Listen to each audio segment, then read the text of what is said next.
Chapter 7 of The Strenuous Life. This recording is in the public domain. Read by Bob Neufeld. The Strenuous Life by Theodore Roosevelt. Chapter 7. The Eighth and Ninth Commandments in Politics. Published in the Outlook, May 12, 1900. The two commandments which are specially applicable in public life are the eighth and the ninth. Not only every politician, high or low, but every citizen interested in politics, and especially every man who in a newspaper or on the stump advocates or condemns any public policy or any public man, should remember always that the two cardinal points in his doctrine ought to be, "Thou shalt not steal," and "Thou shalt not bear false witness against thy neighbor." He should also, of course, remember that the multitude of men who broke the moral law expressed in these two commandments are not to be justified because they keep out of the clutches of the human law. Robbery and theft, perjury and subornation of perjury, are crimes punishable by the courts, but many a man who technically never commits any one of these crimes is yet morally quite as guilty as is his less adroit but not more wicked, and possibly infinitely less dangerous, brother who gets into the penitentiary.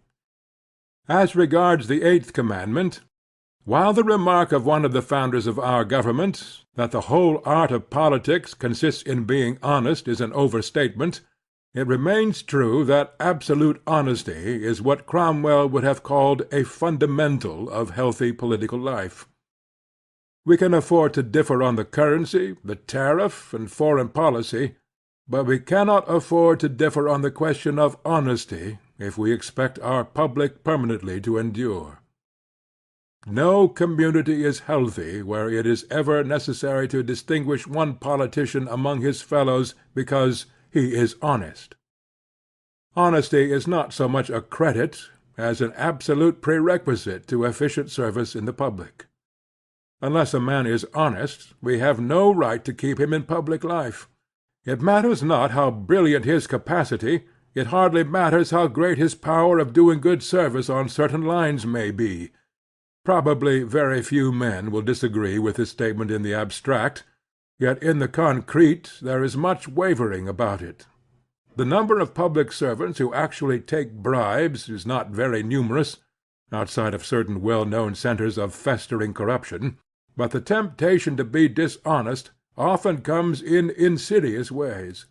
There are not a few public men who, though they would repel with indignation an offer of a bribe, will give certain corporations special legislative and executive privileges because they have contributed heavily to campaign funds, will permit loose and extravagant work because a contractor has political influence, will permit a public servant to take public money without rendering an adequate return, by conniving at inefficient service on the part of men who are protected by prominent party leaders.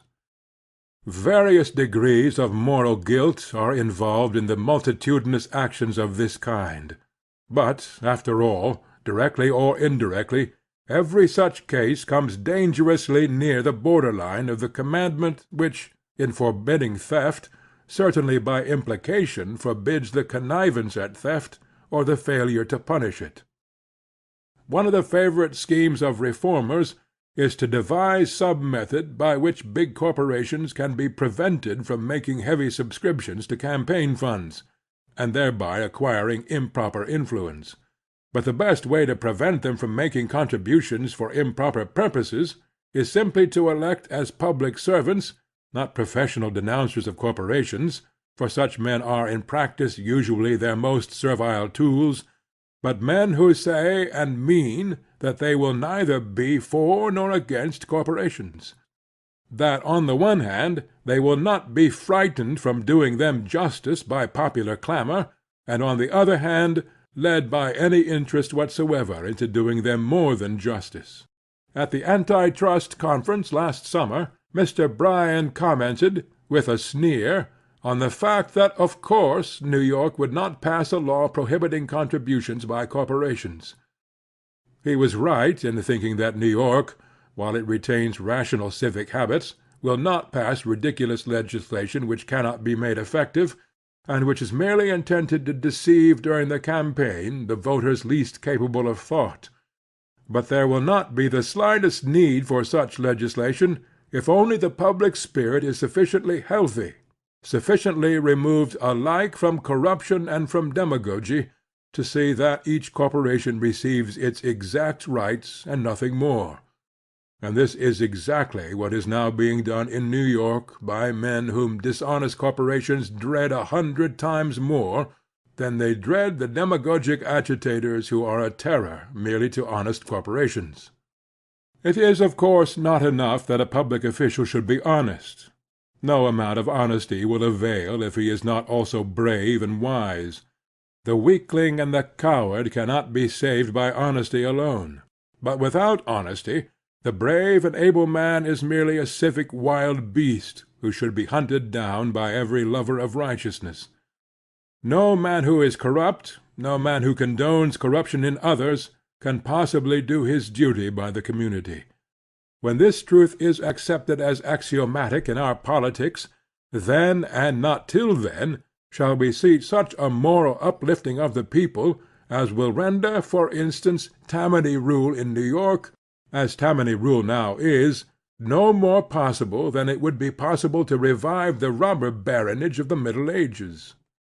Great is the danger to our country from the failure among our public men to live up to the eighth commandment, from the callousness in the public which permits such shortcomings.